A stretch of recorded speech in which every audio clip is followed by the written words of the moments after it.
તો ઇઝરાયલનો આ પ્લાન્ટ ક્યાં આવેલો છે, તેની શું વિશેષતા છે તે જાણીએ ગ્રાફિક્સના માધ્યમથી। તો ડિમોના ન્યુક્લિયર પ્લાન્ટ ઇઝરાયલનો એક ગુપ્ત પરમાણુ પ્લાન્ટ આવેલો છે, જે ઇઝરાયલમાં આવેલો છે। ઇઝરાયલના ડિમોના શહેર પાસે આ પ્લાન્ટ બનાવવામાં આવ્યો છે। ન્યુક્લિયર પ્લાન્ટ જે ડિમોના ન્યુક્લિયર પ્લાન્ટ ઇઝરાયલનો છે તેની ઉપર જે ઈરાને હુમલો કર્યો છે, પરમાણુ હથિયાર કાર્યક્રમનો સૌથી મહત્વનો ભાગ આ ન્યુક્લિયર પ્લાન્ટને માનવામાં આવે છે।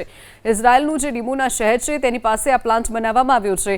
પ્લાન્ટનું નામ શિમોન પેરેજ ન્યુક્લિયર રિસર્ચ સેન્ટર આપવામાં આવ્યું છે। આ પ્લાન્ટ ઉપર ઈરાને ગઈકાલે હુમલો કર્યો છે। સદનસીબે કોઈ રેડિયન્સ વાયરસ નથી થયા। 1950માં ફ્રાન્સની મદદથી જે પરમાણુ પ્લાન્ટ તૈયાર કરવામાં આવ્યો હતો તે જ આ ડિમોના ન્યુક્લિયર પ્લાન્ટ છે।